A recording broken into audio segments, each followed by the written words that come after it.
Welcome to Market Like a Hotshot, episode 62. 62. Fifth live broadcast here, and we are at Venture Café Cambridge for our fifth live broadcast. Man, we're moving up the ranks, James. Yeah, it's incredible. We started in Framingham at Framingham State, then we went to Capey's, then we went to a farmer's market, but now we're in the center of innovation of the world, Kendall Square, Cambridge. Love What it. do you think of that? I'm excited. I love being here at Venture, and we have a special guest that We do. we're starting off with, We're which gonna have a is lot of special guests today, yeah. but let me tell you, As we got don't this tell anyone wind else going. in the room or out in the audience here. This is the most special guest here. Yeah. Tricia So sweet. Bitetto, how are you doing today? I'm good. I'm really happy to be here. What an incredible opportunity. Thank you so much for being part of Venture Café Cambridge. And it's great to work with your team. Reagan's doing a great job, and we're happy to have you. Yeah. Happy. So tell us a lot. I mean, for the folks that don't live near Cambridge, because a lot of people do know about Venture Cafe, they're all over the world. Cambridge is like center of the universe, but tell us a little bit about Venture Cafe and how it helps the marketing and entrepreneur community. Oh, sure. So we've been around for about, I think, a little bit over 17 years. We started in 2009 with our founder, Tim Rowe, going to MIT Sloan and looking to start a company and having a hard time finding leases for him and his buddies to so they can become entrepreneurs. And so he started CIC, Cambridge Innovation Center, and then 10 years later started Venture Cafe Cambridge, which allows people to enter the space, enter the room. We have our flagship event, which is our Thursday gathering, which is where we are this evening. It's from 4:30 to 8. It's free. And it's industry agnostic. So we have marketing gurus, we have people who are doing podcasts like yourselves, people to practice talking about their brand, and they get to do it over and over again with an average of 450 people who are here tonight. Yeah. And so I like it because it's a fresh start every week. There's new people who attend. There's about 30% of all of our attendees are come here for the first time. And the way we do it at Venture Cafe is everyone gets a name tag with a number next to it, and the number indicates how many times you've attended. But it does not also include a title or a vertical or your company name. So it kind of democratizes the networking process. So you're able to create authentic conversations and introductions for folks, and it's a great time. I'm very lucky. So Yeah, very lucky to be here. I love when it says one. Yeah, exactly. Because I feel like I'm at 90 right now. I think I checked today, and I like to just introduce myself and what brought you here. Got my 19. It's I've been running networking groups for 13 years, and there's nothing like this room. You got Thank you. some of the smartest people around in this room. And I don't know about James. Every time we drive back home, it's like we feel fired up every single week. Yeah. Oh, thank you. Yeah, and I'm part of a team of three. So Alex Chung is our director, and he works with Venture partnerships and sponsorships, and I execute on those partnerships, and then curate content and work with hundreds of experts a year to make sure that their brand kind of fits our audience and really positions them in a way that they can grow and kind of continue what they're doing outside of Venture Cafe, and beyond. And then we also have Rachel, who's also on the team, who's helping with like logistics and signage and getting people where they need to go, our ambassadors and such. She it's a helped mighty us, team. She helped us put our sign out over by the door Yeah. there. And she also brought us our kombucha. Kombucha. Very She actually good. brought us 3 kombuchas. Wow. Yeah. Rachel is such a. She's all awesome. of you, Alex, yourself. Alex Rachel. works very hard. He's been with the company for like 11 years. So Wow. he's helped open other sites abroad. He's worked with the MIT's The Engine. He's worked in like the actual co-working spaces at the CIC, and now he's flying with Is the flying with director. Well, he's just flying in general. He's I mean flying. that's funny, yeah. But he's a great asset to the organization too. So what's ahead of Venture Cafe? I mean, I know we're in the summer right now. Students are coming back. Boston, one of the largest college towns in America, Boston, Cambridge. What's next for Venture Cafe? Yeah, I mean, there's so many things that are coming up. I mean, we have RoboSource. We're working with the University of Tsukuba in Japan. We have a number of really great partners who we're working with, like Chile Mass is coming, where they're going to be doing some pitch events with Chilean music in between. I like that. Yeah. They're doing Chilean food. I don't know. I have to come and see. I love Chilean food. Yeah, so we have, I mean, check the website. The cool thing is like it's industry agnostic. So I try and bring, and the team tries to bring a number of different types of sectors into one evening. So you're going to be able to meet people you normally wouldn't meet, maybe in a sector specific event. Those are also helpful, in their own right. And so, yeah, I mean, every year we've been doing the global gathering, which is based in Tokyo for the last 2 years, where we bring all the venture cafes around the world. We do a pitch event where each site, kind of the community of each site selects a founder to represent their site to bring over to Tokyo, in which case they all compete against each other for like a global champion. Wow. Entrepreneur. So it's cool. Like there's a lot of growth. We're in a number of different markets. We just opened 3 in the UK last year, in Manchester, Edinburgh, and London. So we're just, we're chugging along. We're, helping people connect. I mean, I'm a 2-time founder myself, and Venture Cafe is very helpful. I mean, you're rejected by, your pitches don't go as well as you want. So like, if things are more expensive than you thought, there's extra steps. It just takes more time. And then kind of to be able to come to Thursday gathering here and meet your peers who are like, oh, I get it. It's super cool. So yeah. I love it. Yeah, that's why you see me. You see my face almost every Thursday, I'm right? so happy to see you. Yeah, both of you. We're very lucky to have you part of the community, and you're really a beacon for so many marketers in the ecosystem. So thank you for being like the leaders that you are, having integrity, and you're just so kind to people and reaching out and encouraging folks. Like it's really fantastic. I think that's why we started the podcast, right? Build that community up. Yeah. And this is technically our 3rd podcast here, right? Yeah, because we had Carrie was our first Carrie Hayes. And then we had Bob Cargill. You'll be seeing that one soon. And now we're kicking our 5th live broadcast off with Tricia. Yeah, where we let our community come and be part of the show, which we love. And being able to do it here is really special because, over the last year, Jeff's been coming to this a lot longer than I have. I think October was my first time coming. Yeah. And he's no longer a virgin. Right? He's officially Venture Cafe savvy here. Yeah, and it's great. Like the same people that we get to see over and over again. It builds community, getting to know you, getting to know Alec, getting to know Rachel, getting to know the rest of the team. So it's been just a great adventure, a very positive experience. Thank you. Well, thanks so much for having me on the podcast. Yes. You have a great line, we got a line. We're here in the studio here. We're actually, we would be outside in the midst of the people, but for soundproofing purposes, we're here in the beautiful Sonata Room with Kendall Square right behind us here in Cambridge.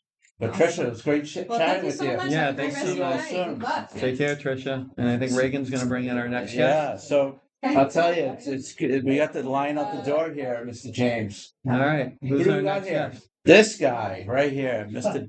Look at this. Come right here, Mr. Berman. Where am I from? You're coming right here. Come sit down next to us.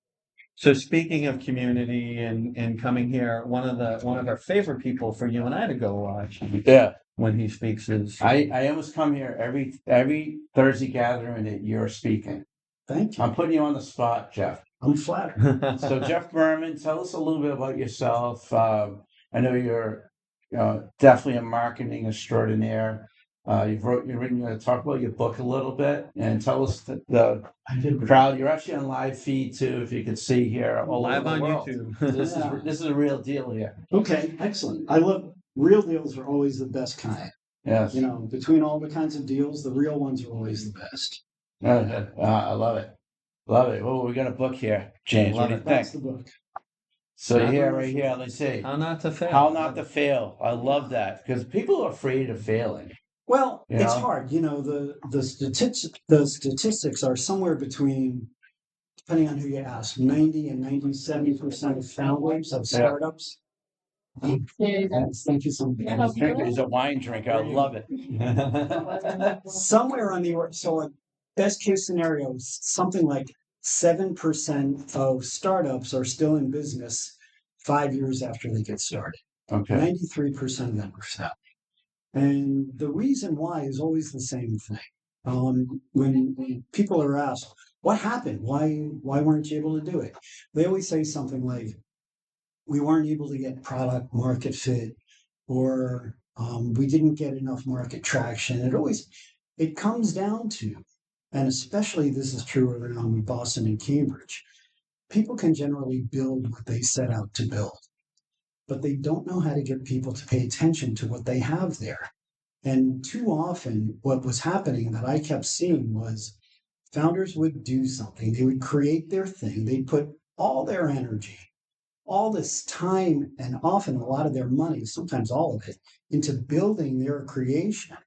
And just at the point they're exhausted, they bring it out into the world and they offer it and they're giving it, and nobody cares. Nobody cares. And they don't know, most of the time, people don't know, how do you get somebody to pay attention to your creation? That's one thing that I'm sorry to interrupt No, you, no. but I remember a couple weeks ago you were just talking about going where your customers are. Yeah. Right? Yeah. There's social platforms, there's Mm. places. How like expand on that a little bit? Well, in the beginning, when you're first bringing your thing to the world, you shouldn't have to travel very far. I mean, whether it's online or in person, your first users are people who are like you, the people who had the same problem you had when you started to build.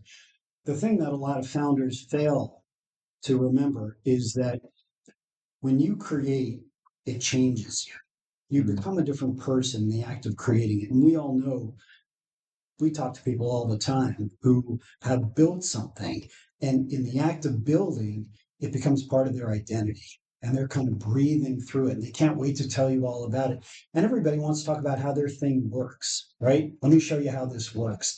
And we end up like kids at a science fair. Yes, You know, I know. and you're standing in front of your booth waiting for somebody to come up. Yeah. Instead, what we have to do, and it's not that hard, it's a mental frame. Get back to what you were thinking when you first started. Why are you doing this? There's a reason why every creator, every founder started to build. If you can just remember what that felt like, and then just find the people who think now what you were thinking when you started to build, and they're right there. And when you find them, and we were just talking about this a few minutes ago, when you find those people, they're so grateful because they've been looking for this. Now, they're not crazy enough to go out and build it the way the founders are, but they see it and they recognize it because they have a picture in their head that looks like what you just built. And you show it to them and they go, oh, thank you. I was relieved. Yes, Exactly, right? I was hoping somebody would do this. Yeah. And that's how you get your first users. And a lot of times, the founders I've worked with and continue to work with, they know their first users before they build. They're waiting for it. Right. Depending on what it is. I mean, depending on how involved it is. And, I've worked with things on so many different categories. So, impulse purchases, small things, could be anything. That's easier because people can just say, oh, that's interesting, they'll pick it up. It's the more involved purchases, the digital creations, things that are subscription based or whatever. I mean, it goes from, you probably know the people who are your first users. Just get it to them. You get it to them, they love it, or maybe they don't. Hopefully they love it. They find something about it. They find something of value. They'll tell you. You can find out what's working for you. What would you change? And make your product be the answer to their need. And then they will share it. And that's the path. It always builds from the center out. It does. Yeah. It's And that feedback, the feedback I think is super critical, like, for being successful when you're getting out the gate, because a lot of times we have ideas in our head, right? Yeah. And then you put it out. So I'm sure you've worked with a lot of founders that some have gotten really good good feedback, and others have been like, oh wow, and maybe not what they're expecting, but they take it in a different direction, right? Well, this is what's fascinating about it is you don't actually know what you're creating until it gets out into the world. Right. if you can solve your own problem, if you've got a problem and you're building to solve that problem, Yeah, then you just have to find people who have that problem, exactly. and then you have a point of comparison. Ideally, what you're finding in the beginning are the people, and this is hard to accept, you want the people who are in pain. Mm. And Daniel Kahneman talks about this in Thinking Fast and Slow. This has been proven empirically. The people who are in pain, if you can alleviate their pain, that's 2 to 3 times more motivating than just somebody who a nice to have, something that's going to make your life a little better. If you find somebody who's suffering, who has a real problem that's keeping them awake, and you can fix that for them, that's a great question. What makes you not sleep at night? yeah. That's a great. That's a real good question. There's a great because sometimes folks that have problems falling asleep. Yeah. They're probably because their brain's going 100 miles an hour because of some pain. Yeah. Right. So that's if you are a salesperson out there or you're in marketing, that's probably a great first question almost. What do you think? Yeah. I mean, the best driver is what led you to start building in the first place. Yeah. In choosing who, when I decide who I'm going to work with, and I'm in a very lucky spot where we're surrounded by so many great builders, so many great founders. Especially here in Cambridge. Yeah. It's the best. Yeah. This is the best. I love it here. It's so great. I actually sleep over there now. I sleep there. Jeff would if he could. This is definitely my home base here in the Boston area, without a doubt. This is a special building here, and the Cambridge community is the best. But get back to, why are you building to begin with? There's a break. There are some people who are building because they see a market opportunity and they see something over there and they say, I'm going to fill that space. That's fine. That's great. A better predictor of success that I've found is somebody who feels compelled to do it. They can't not do it. They feel drawn to it. It's the thing they do while they should be doing other things. Yes. That's a beautiful marker of success. If you're building because you just feel called to it, like it's your purpose, that's the best marker. And that's the beautiful thing here, is there are so many people like that, where they're building out of love because they see something there. I can make this better. Right. And that feeling like I can come up with a better way to do it. That's a wonderful predictor of success. So take note of that out there, Hotshot Nation. What this gentleman's saying right here. That's an excellent point, is that, running towards something that you're passionate about, where you can't stop thinking about it. Yeah. Right. And it makes the work a lot easier. Yeah. On the flip side, since your book is called How Not to Fail. For people like me that have I joke I have a phobia of failure, which makes me work harder because I'm like, I don't want to, Yeah. So I think it's like two sides of it's like the two different sides of a coin, right? Could you speak a little to that? How that helps founders? The fear of failure. Yeah. So, if I had to do it again, I think I might give this book a slightly different title, because it's not on the path to making it work. You're going to fail. Right. Things are going to go wrong. I have never, ever seen a straight line. Success is always, ideally, you have a vision. And we talk about this sometimes, that, when I worked in big advertising agencies, so my background is, I studied physics. I was going to be a physicist. And then I found out what physicists actually do. Not so much. Love it. So I spent a number of years, 12, depending on how you count, between 12 and 15 years in big advertising agencies. And there was an exercise we did called mission, vision, values. And what it usually ended up being was a binder that we would have a big presentation. Everybody would say, thank you very much. The binder would get put on a shelf. We'd go out to dinner, and that was the end of it. From a founder perspective, there is an actual useful exercise. If you start with, instead of going mission, vision, values, your values are what you believe, that this is true. and you would believe it whether or not you were building anything or not. You Right. have some core beliefs. Your vision is, how is the world changed because of what we do? So every successful founder sees an end state where I'm going to do this, I'm going to create this, I'm going to get it to people. And because of this, the world's going to be better because of what we built here. If you have a clear vision and you can communicate that, and it's funny, it's always visual language we use. We say things like, see what I mean? Right. You know, we're always, just picture it, right? When we say that, we get people to see the vision. Now, the line doesn't have to be straight. You're going to get knocked off course. There are going to be bumps in the road. There are going to be pitfalls. It's okay, because we're moving toward this vision of how it's going to be better. And when we do that and we move consistently in that direction, everybody can move in the same way. And it's a wonderful, as a frame for how we go about it. Instead of fearing failure, we recognize there are going to be problems, but we're consistently moving in this direction because we know there is a better answer here. And, you know, this is, in my experience, not just my own personal, but the people I get to work with, this is the most joyful thing, other than having kids.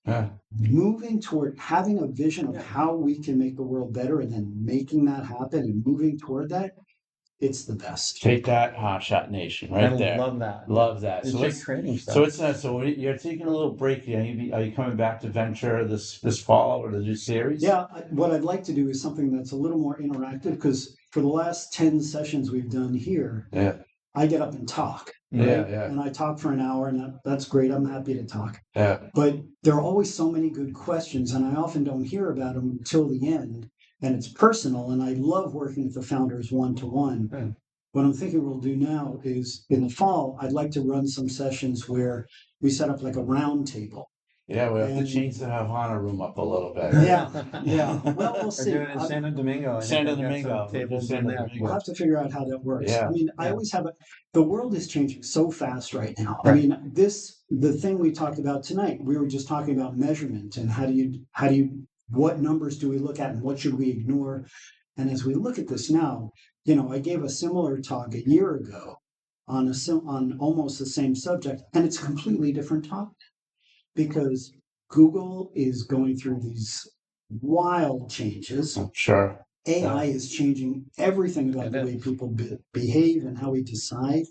And it makes what we do as founders a little bit different, because what AI is doing in some ways is humanizing these interactions in a way they were not before. We're able to have more intimate conversations. And so the great irony, it's looking like the effect of AI in bringing something to market, just in terms of findability and how likely your users are to find you, the more specific you can be about what you're doing and why you're doing that and for whom, the more likely you are to surface when the right people go looking for it. And that's a beautiful thing. I mean, anything that's going to make the connection between the creator and the people we are building for easier, that's a good thing. Awesome stuff. Yeah. Well, thank you so much for stopping by, Jeff. We'll see you. It's always great to see you. We'll see you after Labor Day, right? Yeah, absolutely. Yeah. And enjoy the summer. And it's always good to see you guys. Yeah. And don't forget, everyone, this is how people reach you, right? Yep. How not to fail. Jeff Berman, Berman. That's right. You're on Amazon. You're on Amazon. It's on Amazon. There's also hownottofail.io. Hownottofail.io. Write that down. That's for the Put that down on the feed there. Yeah, we've got the YouTube live feed going tonight, which is kind of fun. So appreciate your time. It's good to see you. We'll see you all soon. See you soon. Thanks so much, Jeff. It was great having you. Thank you. All right, what's going on out there? Reagan is rounding up our next guest. Oh, there she is, right? Yes, Mark. Is that who I think it is? Who's that? What do we got here tonight? No, I thought for a second that was Riyadh out with her. Riyadh? He may make the road trip from Framingham. What do you think? I don't know. Thanks, Jeff. Thanks so much, Appreciate Jeff. it. That was Appreciate it. great. That was amazing. You know, I always think about the first couple sessions we saw with Jeff earlier Yeah. in the year. And all right, I'm going to wave Igor in. Igor's I think coming in. Igor's going to be our next. Now we're going to be talking a lot with the community here. Yeah. And, you know, I've been personally coming to Venture Cafe 3.5, 4 years. And this guy right here that's walking in, oh, we got two people. Yeah, I just recruited him Nice. off of the streets of Venture Cafe. The streets of Cool, Venture well, Cafe. Is that okay? That's fine. fine. Yeah. You know, he so nicely said yes. Cool. Sure. So Igor, why don't we start with you? We'll start with Come you. on. We'll start real quick. Go So, Oh, Because sorry. I gave you a Yeah. shout out from the when we had Carrie here. yeah. Because Start with- Igor, I like Igor because he says you're a little tough on me. Oh, you know, you have to see. All right, so we just did an episode with Bob Cargill. We just recorded it. Is it okay to do it with two people? Yeah, well, Yeah, that's we only have 3 seats, but he can come after. Yep, you we're have to done stand the on the patio behind us. Yeah. Well, that'd be actually kind of fun. video. I don't even know how you get Or out there. If I know, I'm right? still live, then he can use the seat. Well, we don't have the mics for it, so Yeah, that's all right. We're I'm good. fine to wait my turn. Yeah, no, we'll do good. So quickly. So we had this snippet video for a minute. We're on the bike path. We ran to Bob Cargill, and I'm pushing him. I'm like, dude, you gotta work out. He's a lot of breath trying to run. We thought of you, right? Yeah. So Igor. Well, that would be me. yeah, like, that's- you know. yeah, it's me. In reality, though, I have to say, 2026 was the first time in a long time that I was able to run on the treadmill. So That's it. Yeah, I'm starting. You have inspired me, Mr. Baby steps, Dissociate. baby steps. You're inspiring me too. I Yeah. gotta get So my tell attitude. me, like, I know you work in corporate. You started your own business. Yeah. Now, you know, our podcast is about marketing, but it's also about entrepreneurship. How did you make that switch? And how did you get the community to support you here, especially at Venture Cafe? Well, it was quite hard to make the switch, to be honest with you. I was at Facebook at the time. Your face, the mighty Meta Yeah, Facebook, I huh? was at mighty Facebook. And I would say, like, I started talking to people like, you know, family, friends, and they didn't exactly understand why I wanted to leave. You know, a lot of people are like, well, you're working at Facebook, like, you know, you're living the dream. Right. And I'm grateful for the opportunity to work there, but, you know, like sometimes you want to make a switch. And sometimes you don't have the support of people around you. Mm-hmm. Or when you tell people, they kind of are like, well, why would you ever want to do that? So yeah. I would say it was quite a lonely road.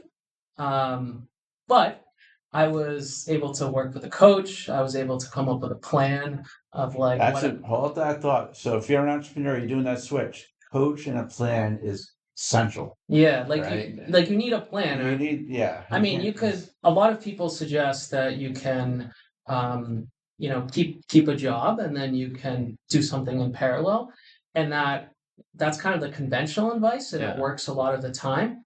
But what happens, for example, when the job is draining you, or you don't actually have the energy to build the thing that you want on the side? Sometimes, you know, you kind of just have to take the leap and then do the thing Right. on your own without that stable income. Hopefully, you have savings, but it's challenging either way. And the It other thing, like along those lines too, is that the longer you wait, the more difficult it becomes because, you know, you're leaving a $50,000 job is a heck of a lot easier than leaving $100,000 job, and leaving $100,000 job is a heck of a lot easier than leaving a $200,000 job, because there's that running joke, right? Right. Entrepreneurship is working twice as many hours for half the money. Yeah. So, you know, and I know sometimes too, for some people it is. They can just like rip you know, they just like, I'm going to quit, start my next day. Other people, it's worked for them where they give themselves a year or 6 months or whatever. Yeah, I think that's also helpful too. Like if you have some savings, give yourself kind of like a deadline and say, Yeah. hey, I'm gonna give this like 6 months, right? And hopefully you have that runway. And then after 6 months, you reevaluate. And if you have some momentum, if things are going well, if you have customers, if you're making money, then kind of continue down that path. But if after 6 months, like you've essentially gotten nowhere, and you have to be honest with yourself, then maybe it's time to reevaluate whether kind of entrepreneurship, you know, is the best fit for you. And you know, there's no judgment there, right? Like if you try something and it doesn't work out, then all right, like you tried it, and you can always go back to corporate, or maybe at a later time if you want to go back into entrepreneurship, like Well, that's fine too. Entrepreneurship and corporate have two separate sets of skills. Could you speak a little bit to Since you've that? been on both sides.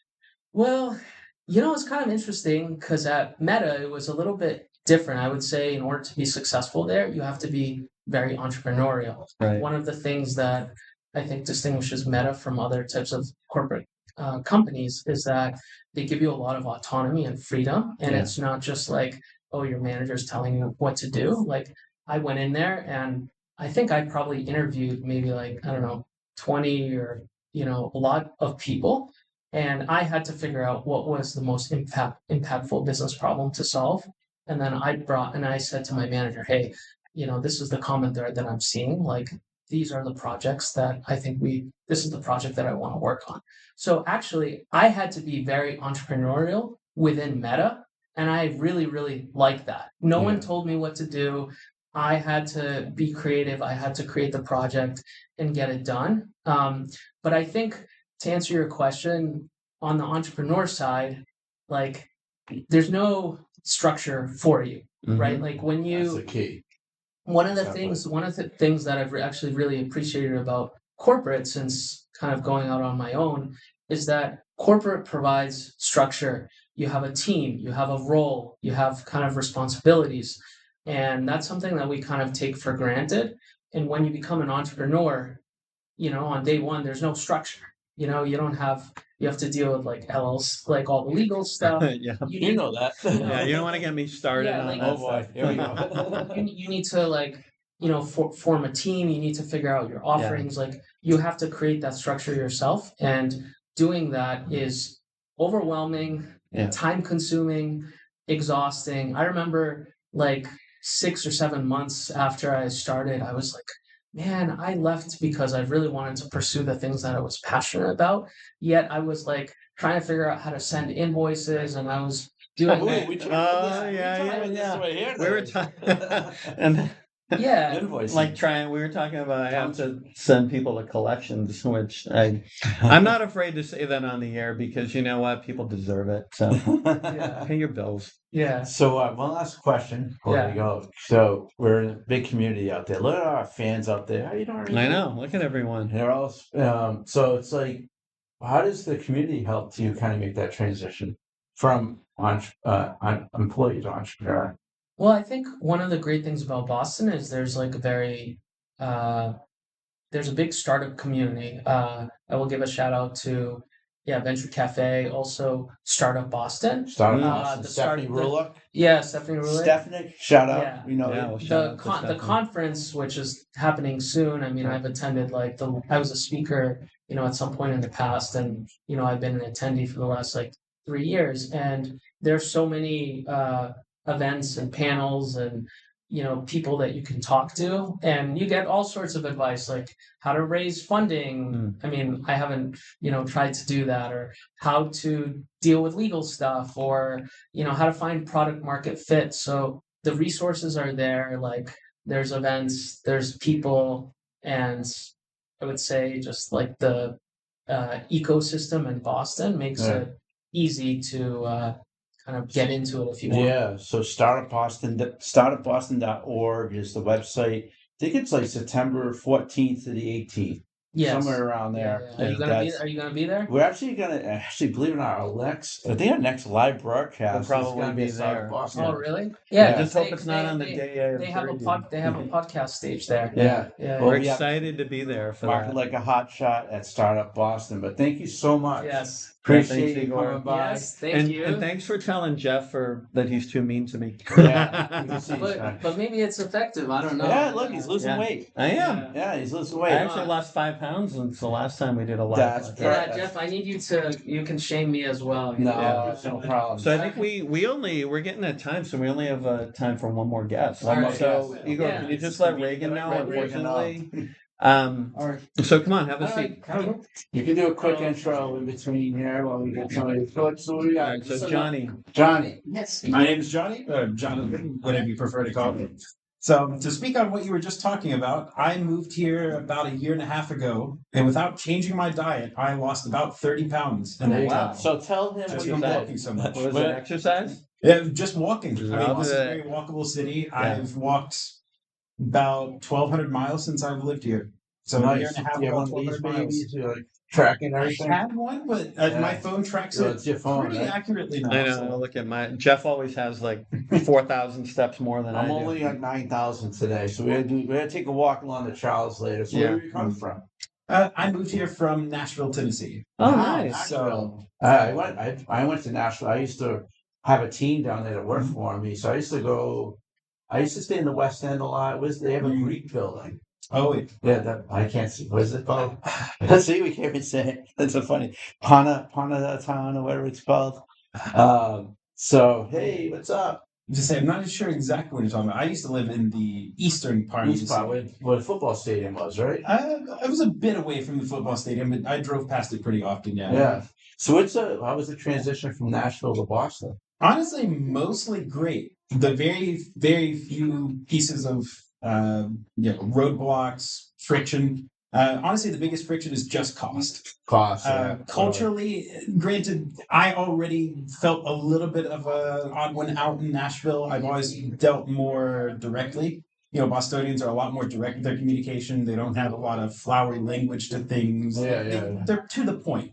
And so I felt a little bit out of place in Nashville at times when I would just give my criticisms directly as opposed to spending a minute just praising everything that they've done and then bringing up the criticism. Yeah. So a lot of people have said it's a little harsh at times. And I'm like, okay, I've not had that criticism a single time here. So that's people it. just That's expect it.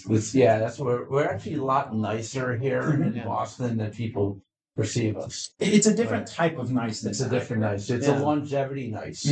I've only run into Right. like two people I would call jerks since moving here, but so many people. That's back home are like- interesting. That's really That's nice. actually we But usually like hear back the home, opposite. everybody's like, "Oh, aren't you like full of jerks up there?" And I'm like, "Not really." Not really. Because Like, there's a lot of people here. Most of them are nice. It's just because there's a lot of people. There's a lot more jerks. Yeah, than there Everybody are. talks about the one crazy person who was like cussing everybody out on the train and everything. Like The that's the train or one the that they highway. remember. So They we don't have remember all the kind people. So we've got Tricia out there announcing that the sessions are wrapping up. So we've got time for one more question, Mr. DeSocio. What do you have for our buddy Johnny? So we're talking about innovation. Mhm. What are you building? What are you building here So as an innovator? that's a great question. I originally worked in the software industry for about 12 years at this point. Nice. Last year, I got out of the industry. And ever since then, I spent a while doing one thing, another thing, just a lack of direction, as I'm sure you hear from a lot of people. Recently, I got invited by my thesis advisor from my bachelor's degree to come back and help him run the national debate tournament. Nice. And I just expected that to be like, oh, it's kind of fun. I mean, I've been in the debate realm for 8-9 years at this point.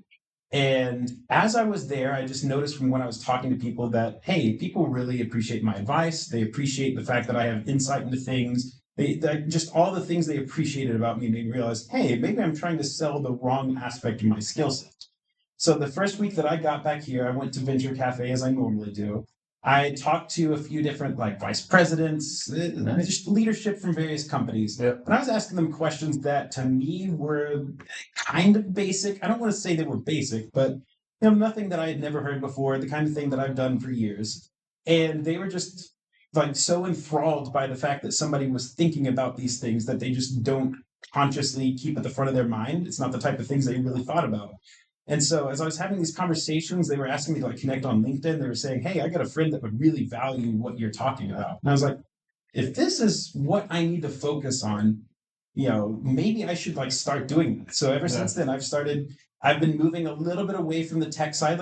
I still build things. I still build things for hobby. I built a couple things to help maintain my website. Yeah. But largely speaking, I've been moving away from tech and more into human-centric things. It's me. We're actually the same thing. We were both actually former IT executives, turned marketers, now podcasters, and all that. And it's just Being agile, trying to agile. learn new Exactly. stuff. It's New stuff, whatever. So thanks so much for coming by. Yeah, John, appreciate it. Just Innovation. Quick anecdote that I can add to that. Sure. My first two clients were both people who initially reached out to me about tech. One was like asking me database related questions. The other was asking me just essentially to review something that they were building that didn't really exist in the market yet. Yeah. And both of those engagements quickly turned into go-to-market, brand management, just the more communication side, like what claims to make people want to click on the join now button.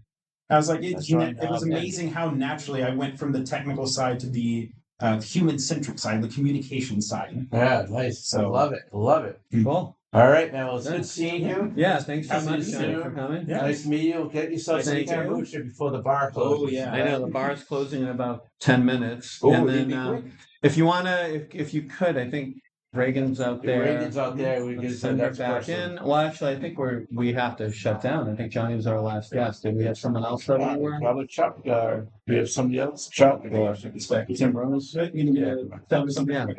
I don't think Tim's out there. So let's get Reagan back in here and see if we have anybody else. But I mean, like Jeff, oh my goodness. So Wow. between Tricia, Jeff Berman, Igor, Johnny, I mean, That was a You know, like, like, rock star cast right there. it's funny. It's like after when Tricia came in, so I will see you soon. Chuck Chuck, Olson, come over say here, hi. sit We'll real just- quick. Oh, you're yeah, still Reagan. on So here? we You're don't still have on? any Still time for alive, anybody else. Oh, But okay. come on in. We're gonna do a quick wrap up. But we've got Chuck. You know, Chuck, let's over just here. say a quick hi. I was heading out, but Yeah. you have lured me. Am I stopping you from going to get your barbecue? You're No, here no, for it would be sushi. Reagan. If you want to just wait in here, we're gonna wrap up right now.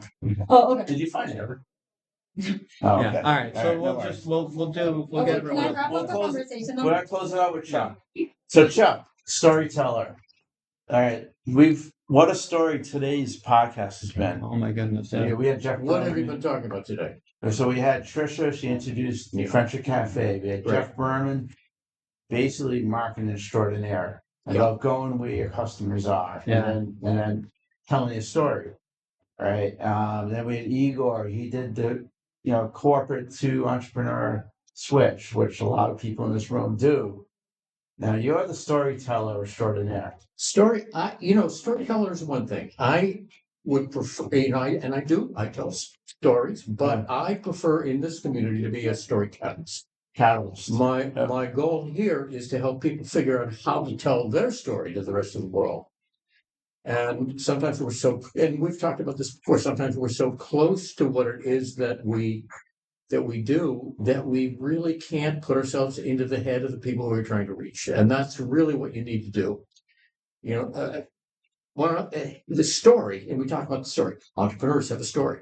The story is not about the entrepreneur. The story is about the person the entrepreneur wants to meet. That's almost what Jeff Berman was talking about. Well, Jeff, right? I've known Jeff for a while. Yeah. Jeff and I have probably a fair amount in common when it comes to how do you reach people and how do you move them to action. The issue is not, can I blurt out and tell you everything about me? That's about me. What it needs is, what's your story? What's your challenge? What are opportunities that you need, and am I aligned to be able to help you? Exactly. Too many people start out with the idea we do this. Well, Yeah. So what? Who cares? Right? What it's about is, let's talk about what you need, what you're paying, where's an opportunity. And once we establish that, it's got to be about them first. And once you establish that, you can say, I have something to fix that, or I have something to improve that. Exactly. That's Love what it. I think. That's what it's really all about. So you guys are doing a great job with. How many of these podcasts have you had? This is This is 62. 62. We're getting there, man. And you're doing what every week. Every week we've been publishing one. It's every Monday. Yeah. This one's actually live on YouTube. We're on Live, YouTube. So Hey, say hi to YouTube over Yeah. there. Chuck, you're live. And what happens is every time you frame this, you make me look even shorter than I am. well, actually, That's Jeff's we had to I'm in the chair. I'm in the we chair. had to swap seats. So He has a to bigger even us torso out. than I do. You're taller. I'm 6 feet. So I'm 5'7", so And I we get got a big chair. yeah, I know. So it's great Folks, seeing that's you. Great seeing you, man. Anyway, I know you always want good. to sushi there. Yeah, well, it's Venture Cafe is my Thursday. You know, it's really great to help this community. I'm doing a lot Love of, being here. still doing some office hours now, so I'm starting to meet with people one-on-one. But it's just a great event. I'll be speaking here in a couple of weeks, and it's just a great way to, you know, to help the community. I think this is a very, very good networking opportunity. It is. So I'm here most Incredible. Thursdays, The but my crowd. evening ends by going next door. There's a grocery store that has a marginally acceptable sushi. Marginally exceptional sushi. But it's acceptable enough for you to go. So it's acceptable. Well, let's put it this way: it is the most accessible sushi. So that's where I'm going. Good to see you as Good to see you, always. Chuck. Chuck, as always, it's a pleasure. And you hiding behind there, you're always Then- good to see you as Yes. well. Can we share your announcement, or would it be inappropriate? No, you can. So on. Come on over here. Let's get in front of the camera. Reagan, our executive producer, comes set. Has some huge news that she wants to She share. got some big news. This is how we're going to end our live show. So when this gets published, it will be 2 Sundays ago, but my boyfriend just proposed yeah. after. And you said yeah, right? And I said yes. She didn't even ask that question. She said she got proposed to. I know, I don't even know how to We say it. just Every time I assumed say it. it, I say something different. But yeah, after we jumped out of a plane, it was his first time, my 3rd time. You've jumped out of a plane? Yes, So that was like, exciting. Don't take this the wrong way. Let me. What's wrong with you? Yeah. like I would it's, never it's do that. generational. My dad, I got it from my dad. Whatever it Really? is, that's wrong with me. Let me, before I leave, I would say I would jump out of a plane, but it would have to be on the ground. 10 feet. We'll leave it at that, but Reagan. All right. Thank So you. Congratulations. this is good. Reagan. I'm Congratulations, glad you're Reagan. here with us. Great way to end our 5th live broadcast. And Jeff, any final words to Yeah, the Hotshots out Yeah, there? live from Venture Cafe Cambridge. As you can see, the community here. And you can Yeah. hear. You can hear them all out there. We're here in the studio, here in the Sonata Room. But today was all about innovation like a hotshot. Innovation, building community like a hotshot. We don't have time to speak to everyone here, but man, Yeah. I think we're gonna be back. We here. got to do it again. Yes, because we had a couple people on the queue. I think we're very interested. They're interested, so we'll be back here. So definitely like us, follow us, comment, repost, leave a comment, and check out marketlikeahotshot.com. We got a lot of great stuff coming up. Right. We also had this on YouTube. We're all across the world. So Hotshot Nation, we'll see you all soon, right, James? Take care. And James is gonna go running now. Yeah, Have I'm a going to good go for day. a run.